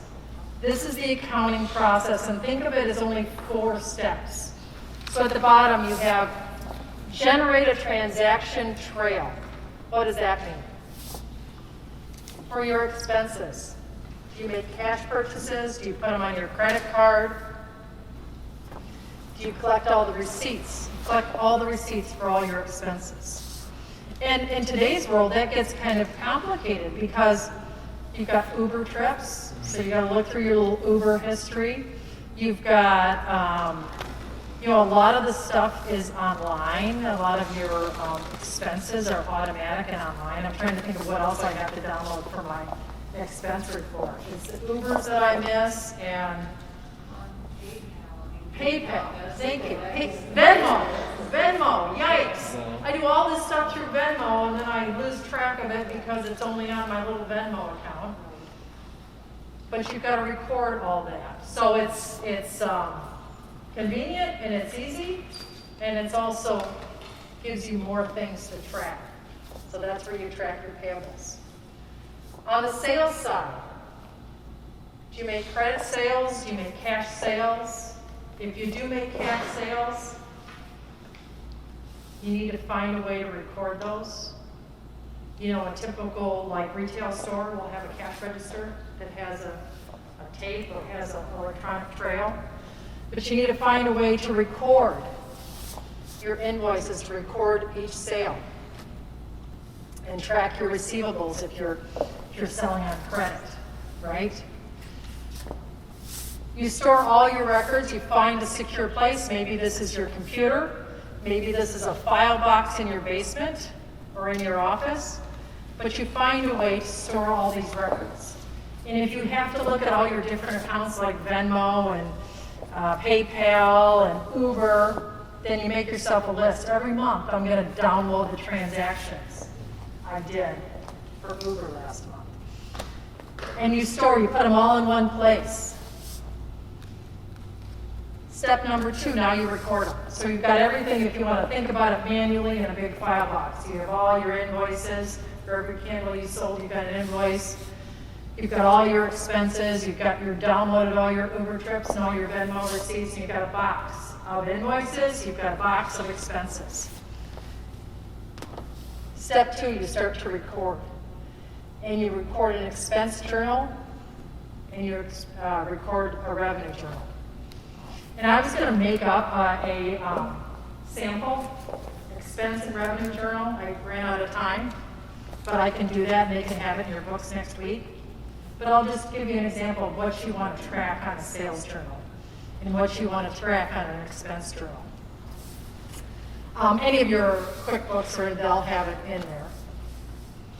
So you record.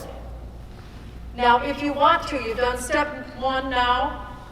You've generated the transaction trail. Step 2, you've recorded them all in some kind of a ledger. You've got all of September's income and all of September's expenses in a journal, a sales journal, an expense journal. If you said, okay, I'm done now, I don't want to do any more of this.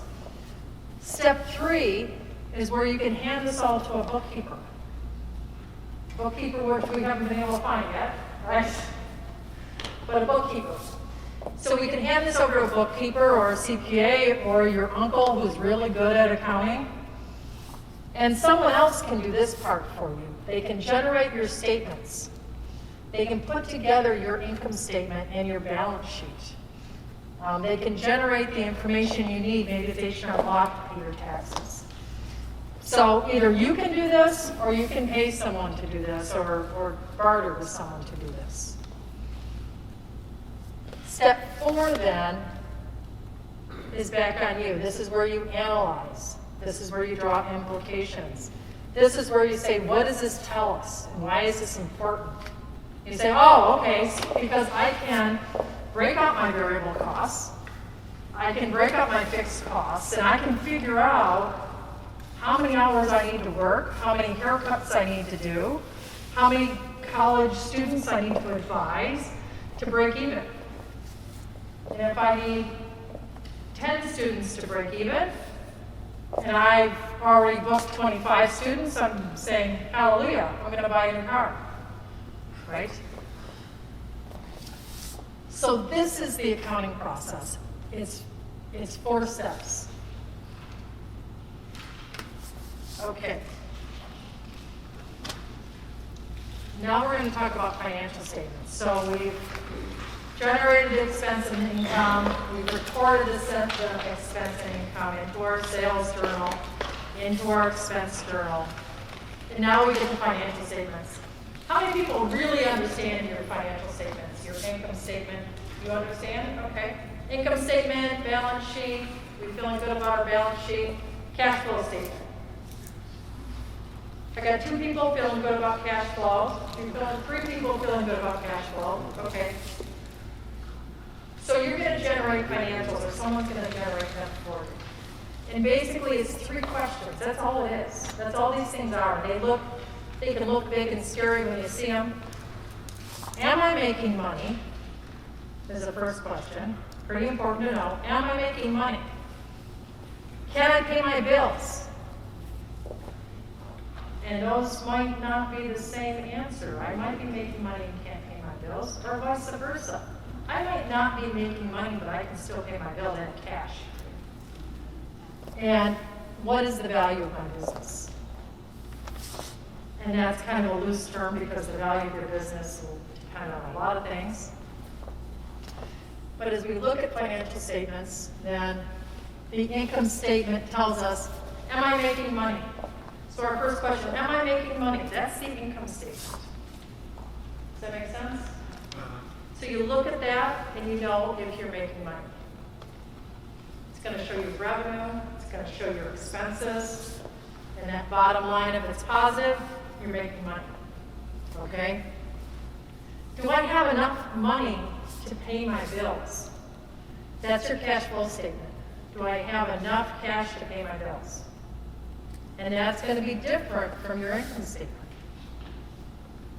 Does that make sense to everyone, that it could be different? Your cash flow could be different because you're going to have some things on your income statement that are not cash. Yes? Is there some kind of software that you can buy that keep track of all of that? So that's something I know how to do.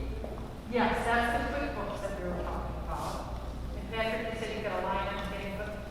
Yeah, we're talking into it, and trying to get them to know the accounts for the past. That was it. QuickBooks one time ago. I don't remember it. Yeah, in QuickBooks, I mean, you may need some help setting it up. You may need some help understanding it. But once it's set up, you kind of know what the inputs are and the exports are.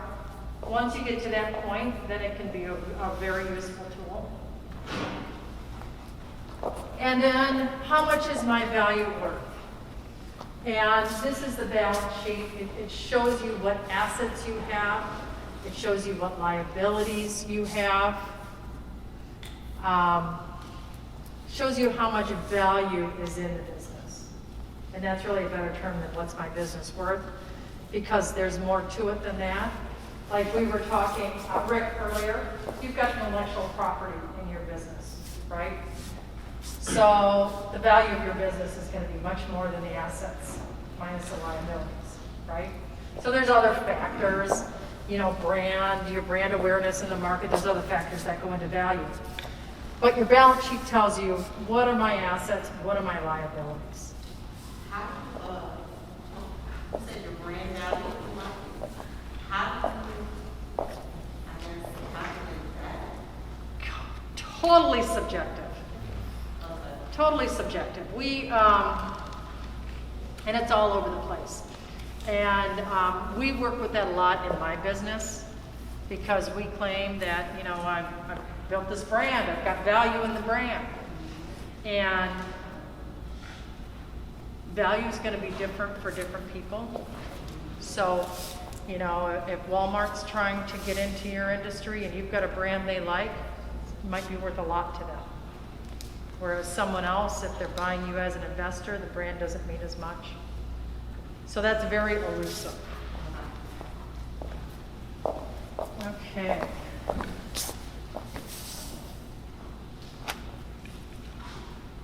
Okay, so on financial statements, and let's say you do hire an accountant. The way an accountant approaches this is they start with the balance sheet, and then they go to the income statement, and then they go to the cash flows. And you know what? Sometimes your accountant doesn't even produce a cash flow. They just do a balance sheet and an income statement, right? But for you, for the entrepreneur, you do it in reverse. Because cash flow is everything. Cash is king. And I would claim not just for the entrepreneur starting a new business, cash is king for every business, right? If you run out of cash to pay your bills, you can have all the customers in the world and it doesn't do you any good because you don't have the cash. And generally banks don't want a loan on next year I'm going to sell X. So cash is very, very important. Okay, we're going to give you a look at the cash flow statement. Again, cash is king. It's the lifeblood. And cash, the cash flow statement is real. It's your cash. It's cash going in, cash coming out. And it's all the sources of money coming into your business. So if you loan your company money, that's cash coming in. If you sell your $20,000 of tools, that's cash coming in, right? You're not gonna see it on your income statement, but that's cash. Same with payments going out. So on your income statement, you're gonna see depreciation. That's a non-cash expense. So depreciation, yeah, it matters on your income statement. It matters for tax purposes, but it's not gonna hurt your cash. The year it hurts your cash is the year you buy it, right? Because you've had to pay for it. So, Is business credit considered cash flow? business credit, you mean when you borrow or when you extend credit to your customers?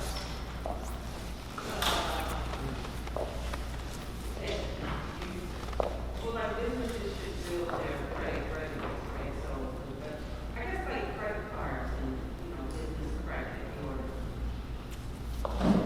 or. Okay, if you build your business credit, that's something kind of aside from, that's gonna give you an ability to get loans. Right. And it's gonna give you an ability to get cash in when you need it. So like this coronavirus hit, right? And a lot of companies lost 50% of revenue, 70% of revenue, right? So they drew on lines of credit from the bank to help them pay bills. Or they got a PPP loan. Did anyone in here get a PPP loan? Did you read about those? There's a lot in there. Your employer did? I got a PPP loan. It helped me. A lot of businesses got PPP loans. That was cash in.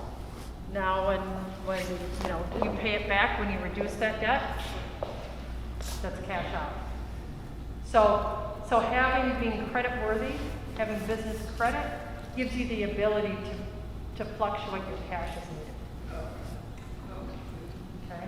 It's kind of like your reputation with the banks, your reputation with the lenders. So here's an example of some of the flows of cash through a business. The green is cash in, so you've got sales, that makes sense, you have cash sales. And this is cash sales, not receivables. Because if you sell something and you're not going to collect for 30 days, that's not cash in. It's not cash in until you collect the accounts receivable. It's owner's investment. If you put extra money in your business, that's cash in. It's money you borrow, your credit. It's a sale of fixed assets. Cash out is when you pay your expenses, you pay for inventory, and this is why a growing business can be very cash poor, because you're paying for more employees, you're paying for more inventory, you're maybe purchasing fixed assets, and then a payment of dividends, and that's where you're paying the stockholders, which is you. So that's a good day, you pay yourself a dividend. That's cash going out.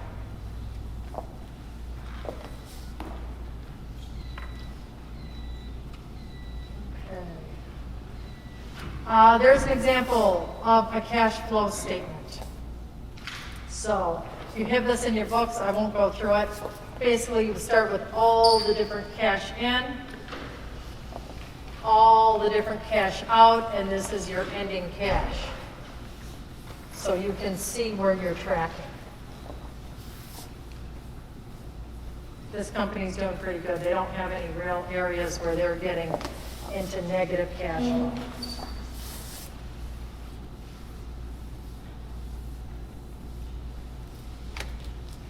Okay, so here's some tips. Cash burn. That's when you are spending more money than you're collecting. So you've got a cash burn. So if you have a cash burn of $10 a month and you've got $50 in the bank, you know that you can last for 5 months, right? Cash build is when you've got excess of cash receipts over distributions. So you're building up cash in your company. Common misconception we talk about, the faster I grow, the most cash I'll have. We know the opposite is true. The faster I'll grow, the less cash I'll have, right? In fact, companies who have grown too fast have gone out of business. Right? And I'm seeing a lot of nods, so that makes sense to everyone. Right? Okay.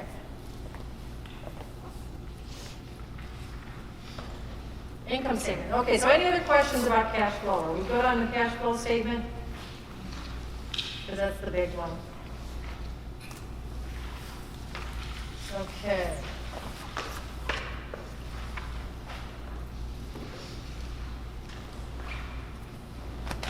Okay, so income statement is very easy. It's revenue minus expenses, that's all it is. Right? I'm getting a lot of nods, I think you all understand the income statement. You might break your expenses down into cost of goods sold, might have overhead expense, you might have selling and administrative costs, and you break your income statement down into all these categories. It helps you manage the business, helps you know how much overhead you have.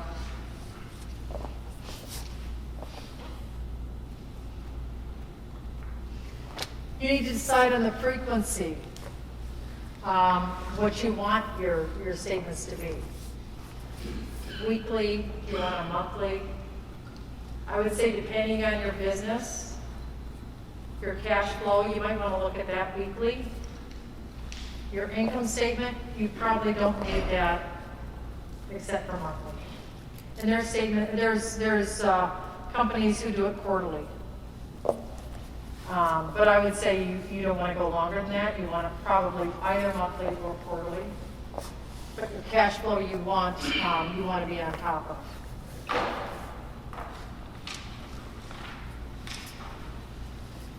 Depreciation. One thing to think about depreciation, so you're going to buy your $20,000 toolkit. You're going to depreciate it over 5 years, so you're going to have the expense allocated to each of the 5 years, right? And you want to think about that at the end, when I'm done depreciating it, I probably want to think about, I'm going to maybe need a new toolkit, right? Yeah. You know, because at some point I'm going to exhaust it and I'm going to use it up. And it's going to be broken and that sort of thing. So you can think of depreciation as far as the useful life of it. I'm kind of using up 20% of it a year. And at the end of 5 years, I'm probably going to have to replace it. Yes? So, when it comes to depreciation, I have two questions. How would you tell me the value of depreciation of the asset that you have? Is there a clear value that is set by the LIS, or just how big it is? Because if someone's business is going to make money, so the LIS said, how would you technically, value the depreciation? So his question is, if I've got an asset, how do I determine how many years to write it off? And there's lots of rules about that. And GAAP accounting has a whole set of rules that you can spend, 6 months reading. And then the IRS tax code has a whole other set of rules. And so generally, most equipment is 5 years. Most furniture and fixtures is 7 years. Real estate is 39 years. They use for income tax, 39 and a half years. So there's a lot of rules, and if you Google depreciation of equipment, or depreciation of buildings, or depreciation of furniture, you're going to be able to find it. But it's generally 5 years, 7 years, or longer for real estate. Now the depreciation rules, they don't always match the value of, so let's say you have a vehicle, you're getting ready to buy a vehicle, and you're going to run the tires on it. You're going to be using it for business. You're going to be going all over the state. You're going to put 100,000 miles a year on this car. IRS tax code is going to tell you 5 years with all kinds of limitations. GAAP accounting is going to tell you 5 years. The reality is you're going to be running this so hard this car is going to be done in 2.5 years. there's nothing you can do. You still have to, if you're gonna follow GAAP accounting and on your income taxes, it's 5 years. So what you end up doing is for tax basis and maybe even for accounting basis, the value between what your car is really worth and what it is on your books is gonna be different. So understand that your assets, your depreciation rules that you're following may or may not be accurate for the value of your equipment and furniture. Like furniture is 7 years. I mean, I've got furniture I've had for 30 years, right? It doesn't necessarily expire after 7 years, but thank goodness for tax purposes we can write it off in 7 years, right? So set up your income statement how you want it, what makes sense to you, break down your expenses. And then it's a good idea to set a budget. Do an annual budget and then do a monthly budget. So that you know, and what you're gonna budget for is so that you make the proper amount of money, that you break even and you make the profit that you want. You're gonna know if you're on track to make that profit or not, or if you have to adjust. And that's a great thing to know, and it's a great way to watch your expenses, because you can watch your expenses and go, oh my goodness, I am 50% over budget on marketing, I better cut back. Or I'm 50% over budget on office supplies, where's my office supplies going to? And maybe you've got a theft problem, right? You know, maybe it will uncover that, maybe it will just uncover that you're spending too much money on certain items. So make a budget. And again, that's just an example of a very simple income statement. You've got your revenues, you've got your expenses, and then it shows your net income. So what it shows in this example, and this is where you can look at this and you can say, I've got good months and bad months. And usually it takes a couple of years of looking at this, but you can say, this is a little unusual. I mean, a lot of times you can see seasonality. So obviously January is a bad month, so maybe this company has something to do, it's reliant on weather. And you can see that April, May, June are pretty good months. And then I go into losses in July, but I come back in November. So, wow, can I write on this? Question for you. Oh, I didn't even know that. Okay. So how long should you wait before you start looking at trends? Looking at trends? I think you should start looking at trends as soon as you have financials. I think that you can, I think it might take you a year or two to say, gosh, January's always a bad month. Intuitively, you're gonna know. You're gonna know that, gosh, every year, my customers don't buy from me because they spent too much at Christmas and they're you know, saving their money. Or, and I think someone has a diet company here. Who has a diet company? There was someone I thought on the list who had a diet company. January is great because everyone's making their New Year's resolutions. They're signing up for my diet and my coaching. And so I know I'm going to have a horrible November and December because no one wants to diet on the holidays, but I'm going to have a great January. And that can help you identify, you know, how you're going to monetize and how you would set up your compensation strategy or your profit strategy. Right. Because by knowing, you know, which ones are well, but that for me anyway in my business, that can help me determine when I'll offer training, what type of training that I will actually offer. Right. Or you might find that you are, you're always at your low points in the winter for whatever reason.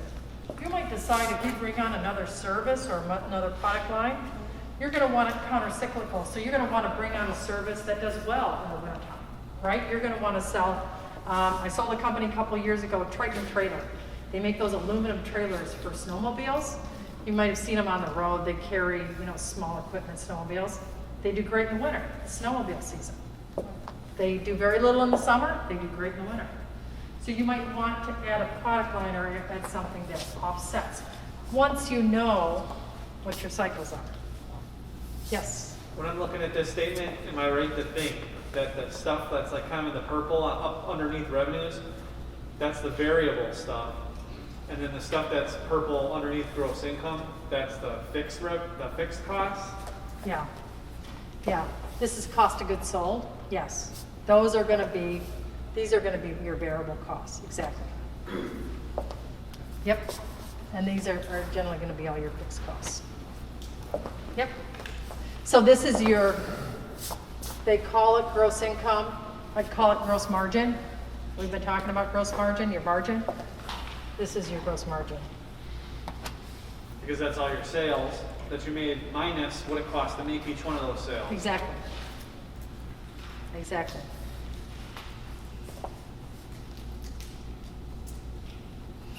Okay, things to keep in mind with your income statements. Make sure that you're recording sales as they happen. Even if they're not cash, if they're receivables, but make sure that you're recording your sales. The last thing you'd want to do is to have a sale, and maybe it's a receivable. You sell someone on credit, and you don't record it. You may never collect it. So you've gone to all this hard work, you've gone to all this expense. Recording is really important. It's not as exciting as the sale, but it's really important. Depreciation is an expense, but there's no money being spent. So again, doesn't affect your cash flow, but for some businesses that have a lot of fixed asset, that can be a big number. You're able to capture seasonality in your revenues and expenses. And don't just assume that every expense is a straight percentage of sales. I assume he means when you're budgeting. So as you budget, you want to look into the details of what you're going to be spending for utilities, for direct costs. Okay? Okay, check my time here. Okay, balance sheet. Let me finish up here. The balance sheet. The assets are just the things that you own. The things you bought, the things you own. Liabilities are simply the money that you owe, either right now or in the future. And then the difference is owner's equity. It's a suggested value of the company. I'm going to argue it's really not the value of your company, but it's the net worth of the company. Like our licenses and certifications, liabilities? No. When you have a certification, you will have paid that expense, but it's not an asset. Doesn't fit into this. Doesn't fit into that. Okay. No. Your assets would be your toolbox. It would be your receivables from your customers. It might be a deposit you put down on your facility rent. That would fall under assets. Assets equal the liabilities plus the owner's equity. So these two have to balance. Assets on your left side, liabilities and owner equity on your right side.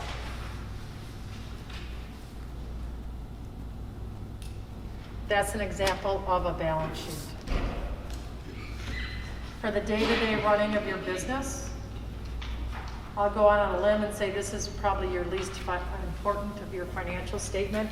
So if you're like, I'm not sure I quite get that, I'm a little fuzzy, I wouldn't worry about that. If you understand your cash flows, you understand your income statement, that's important. So, Although your banker is going to be focused on this. so then would it be ideal to at least do one quarterly?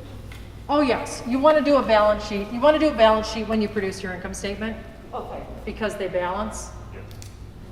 So the worst thing in the world is when they don't balance and you need to find it. Most will have few assets in the early years. Liabilities are going to include payables, debt, leases. Owner's equity is the difference. Retained earnings. Retained earnings are money that you're going to leave in the business. That's always a good thing to have. It will leave cash in the business so that you can grow. And then at the end, and we've talked about that, it's difficult to estimate the value of the business. There's more to it than just your assets and liabilities. So I'm going to leave you with one last thought. Before I do that, is there any questions on owner's equity? Whoops, I forgot that. Basically, owner's equity, if you leave money in, it goes up. If you take money out, or you lose money, it goes down. I don't think there's a lot you need to really worry about here. Balance sheet tips. Assets are listed in the order of how easily you can turn them into cash.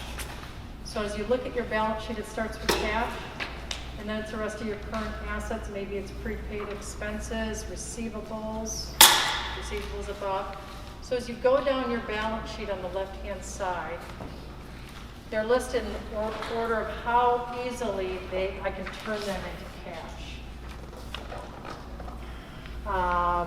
The difference between assets and liabilities, it's your net assets, it's your net worth.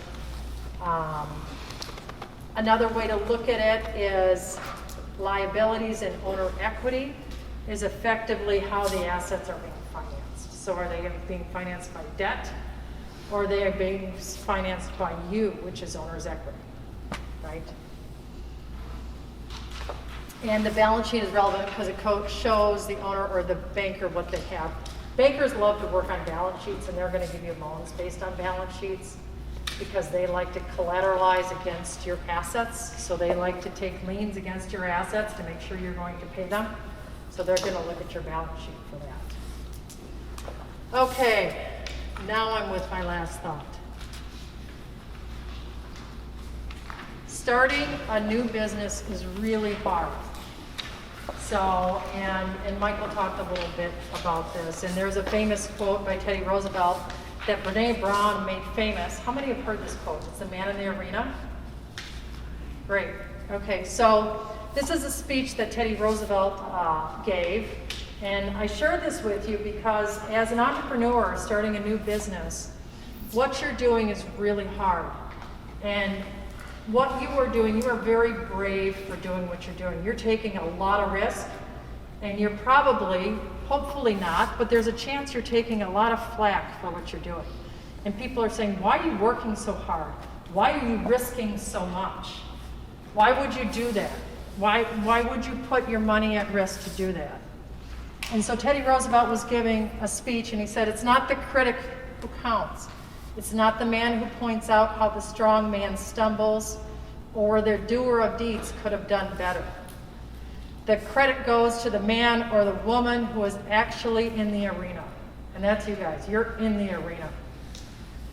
Whose face is marred by dust and sweat and blood, who strives valiantly, who errs, who comes short again and again, which you'll do, because there is no effort without error and without shortcoming.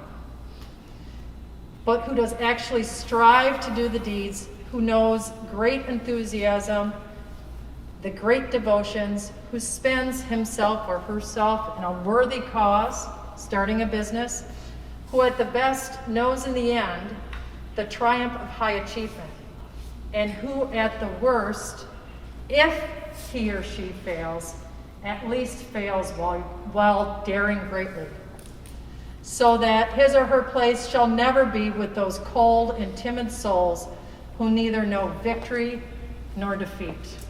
And I love that quote. It was a great quote even before Brene Brown. But what it says to me is, if you're criticizing me, I'm going to look at you, and if you're not in the arena with me, if you're not taking the same risk that I am, if you're not working as hard as I am, then your criticism doesn't count. Your opinion doesn't count. Because I'm in the arena fighting every day. And you guys are in the arena fighting every day. And I know you're gonna make it, and congratulations, it's been fun to be here today. I'm gonna turn this over to Patrick to do the interview. Before I let Ann go, she really deserves a standing ovation today because it's her daughter's wedding day, and she's here.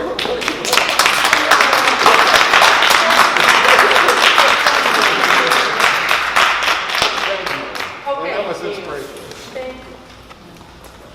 All right, we're gonna, Oh, there's a few questions, I guess. Okay, so if someone who's just beginning out, can you say, these 3 things I want you to do? So it's not as intimidating, but you are starting the process and getting in a habit of doing it. These 3 things are going to look out. when it comes to accounting, okay, know your break-even point. Record all of your expenses and sales, or track them and then record them. Do those things. How about that? Also, I love to stack on my business cards. If anyone has questions, email me. It might take me a day to get back because of my schedule's variable, but go ahead and take a card and feel free to shoot me an email. Thank you. Thanks again, Ann. Enjoy the rest of your day.